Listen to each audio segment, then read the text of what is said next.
Just a reminder, we'll have choir practice Wednesday again. If you can show up for that, it'd be great. Our scripture today is found in Joshua chapter 4. When the whole nation had finished crossing the Jordan, the Lord said to Joshua, "Choose 12 men among the people, one from each tribe, and tell them to take up 12 stones from the middle of the Jordan, from right where the priest stood, and carry them over with you, and put them down at the place where you stay tonight." So Joshua called together the 12 men he had appointed from the Israelites, one from each tribe, and said to them, "Go over before the ark of the Lord your God into the middle of the Jordan. Each of you is to take up a stone on his shoulder, according to the number of the tribes of the Israelites, to serve as a sign among you.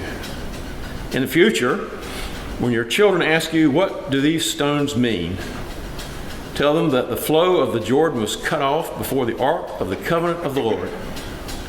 When it crossed the Jordan, the waters of the Jordan were cut off. These stones are to be a memorial to the people of Israel forever." So the Israelites did as Joshua commanded them. They took the 12 stones from the middle of the Jordan, according to the number of the tribes of Israel, as the Lord had told Joshua, and they carried them over with them to their camp, where they put them down. Joshua set up the 12 stones that had been in the middle of the Jordan at the spot where the priest who carried the Ark of the Covenant had stood.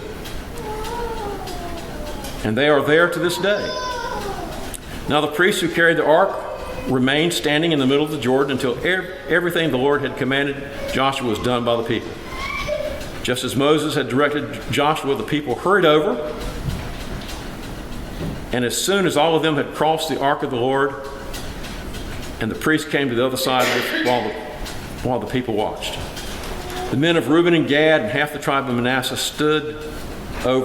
crossed over armed, in front of the Israelites, as Moses had directed them.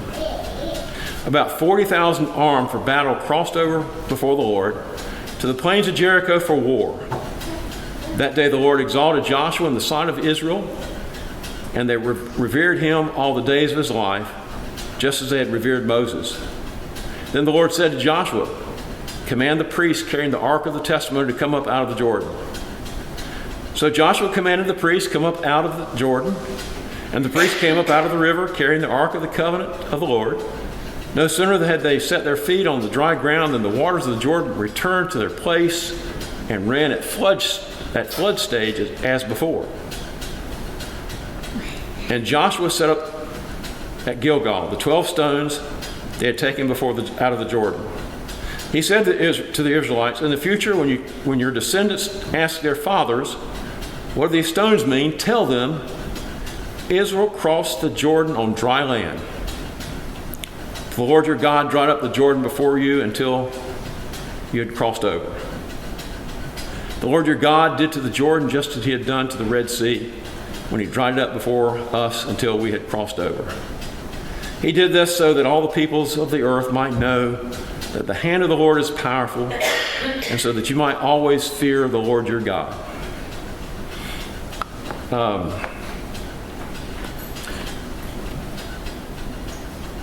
Let's take a quick look at the people of Israel. They were a rowdy bunch. Prior to Abram calling them out of the Ur of the Chaldeans, they were really ugly, bad people, like all the people around them. And over time, God began to shape them into a nation as they began to follow the Lord. But they had learned some bad lessons from their ancestors. And as they got into the crossing the Red Sea, in very short order, very soon, they moaned and they groaned and they said, "We had it better in Egypt than we have it now." Well, is that not a commentary on how we all often look backwards? And they struggled in the wilderness.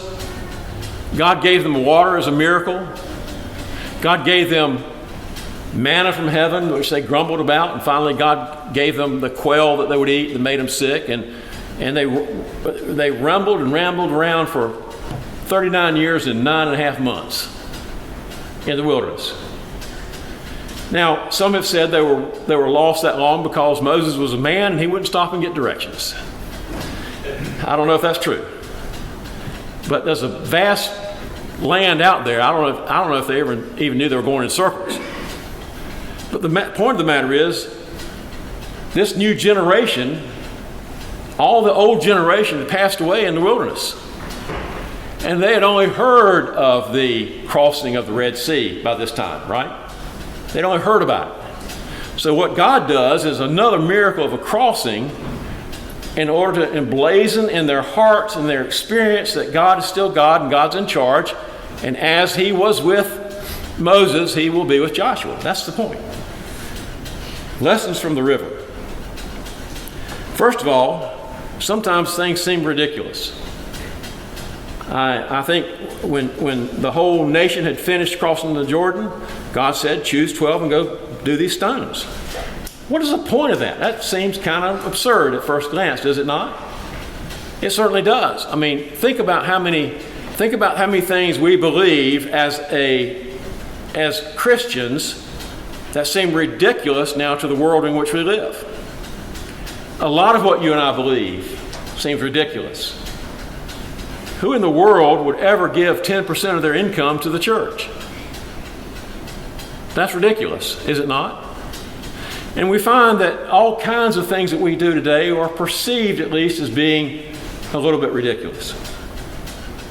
I don't apologize for that, by the way. I know God is in charge, and I know that God wants us to live by faith, and I think it's important for us to realize that's a daily walk. God does not want us to be Sunday Christians. He wants us to live out our journey every day, in spite of how ridiculous it might seem. One of the things I've said often is we know that the Christian church has great benefit. And I've said before, I'd been an atheist, if I had been an atheist, I would still want my daughter in youth group because of how the values that are being taught are eternal values. Matter of fact, Blue Cross and Blue Shield for a number of years funded chaplains in hospitals because they knew that people who had a church background who lived in the Christian community would come to the hospital and spend less time there if they had a minister's presence in their life. Now, Blue Cross and Blue Shield wasn't doing that to be benevolent. It affected their bottom line. Such that they felt like it was a good investment to do that. Sometimes what we do and what we believe seems ridiculous. I mean, who would buy into,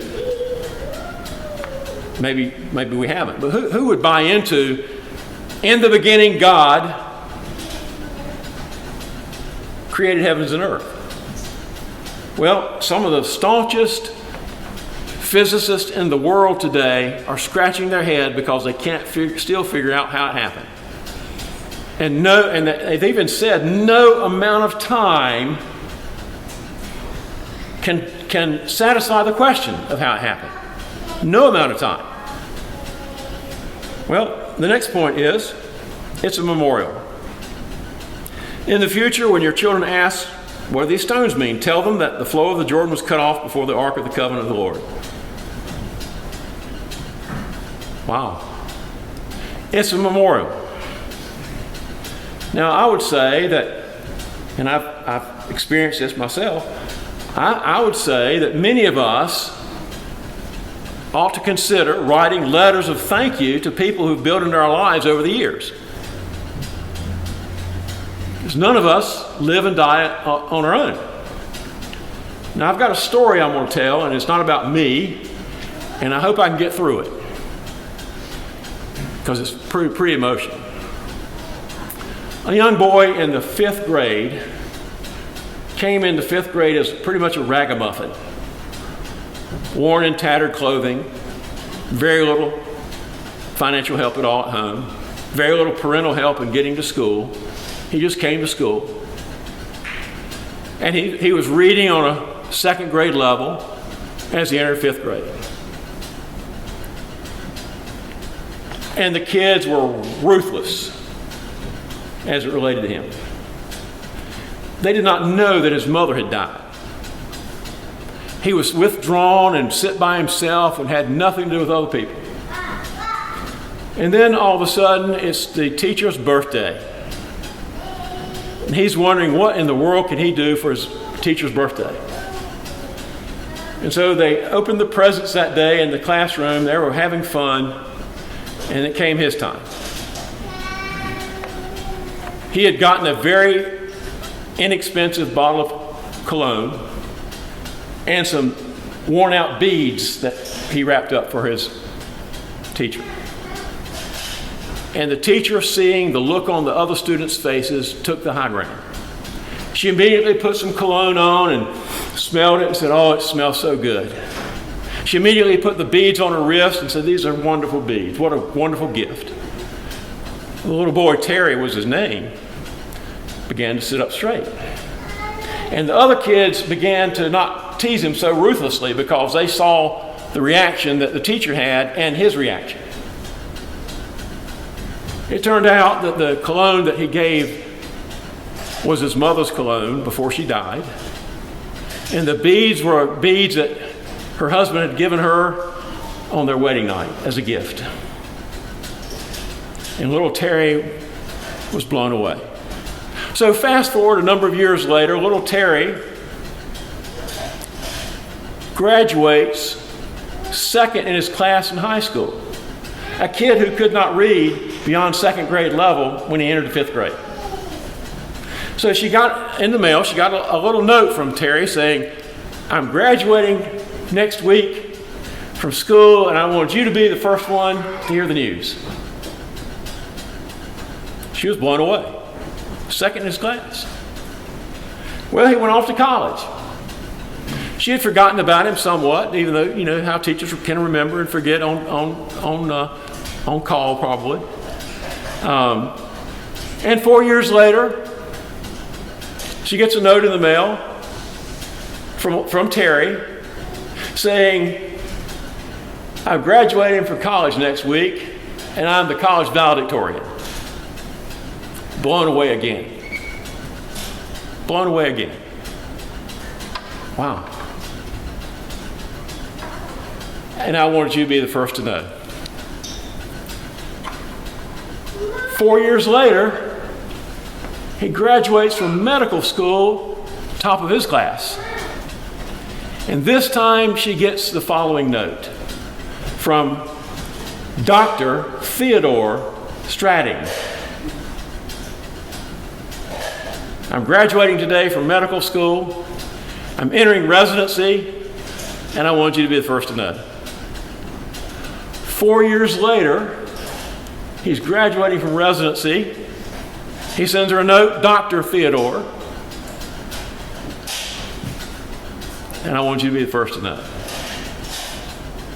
3 years later, he's graduating from one of the toughest specialties out there. "Dr. Theodore, to this teacher, I want you to be the first to know."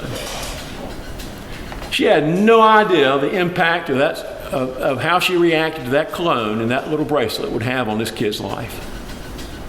And we have the opportunity to share the memorial story of the cross to people who need to know. And we have no idea the impact it might have.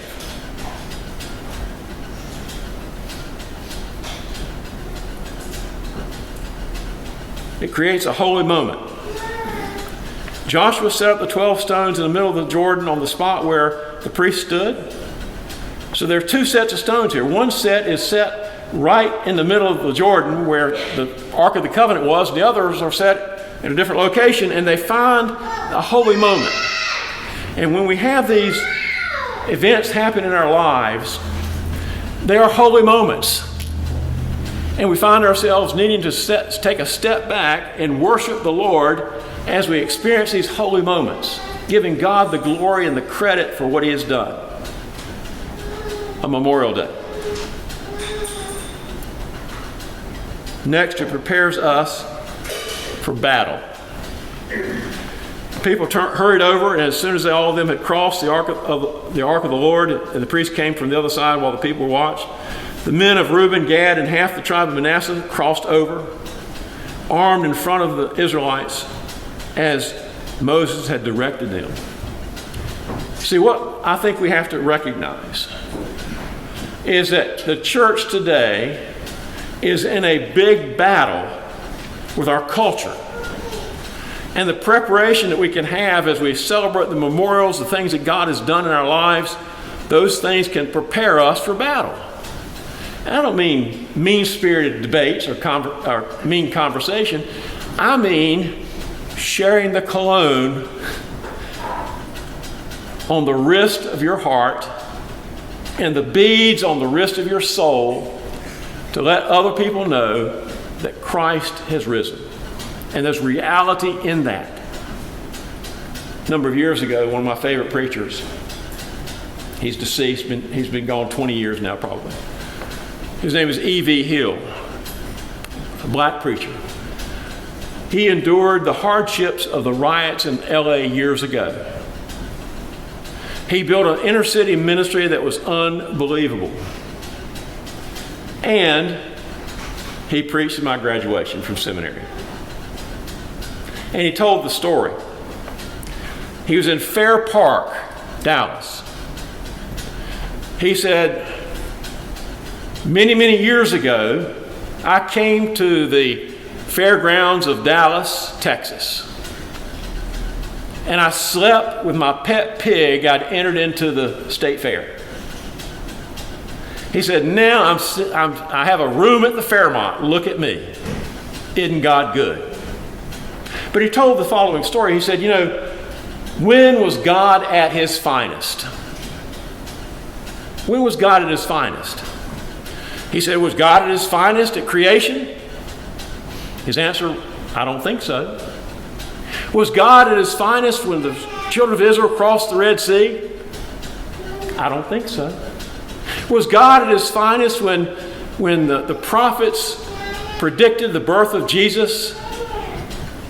His reply, I don't think so. Was God at his finest in Bethlehem when the manger and the baby was born? Again, he said, I don't think so. And then he went on to say, God was at his finest when he met this little black boy on a dirt road in East Texas and saved my life and my soul. That was when God was at his finest. I went to a class reunion a number of years ago, and I hadn't seen my high school classmates in 25 years at that point. And each of them, there are 15 different times this happened in one night. People came up to me and said, what do you do for a living? I said, I'm a Methodist minister. And they said, are you blanking me?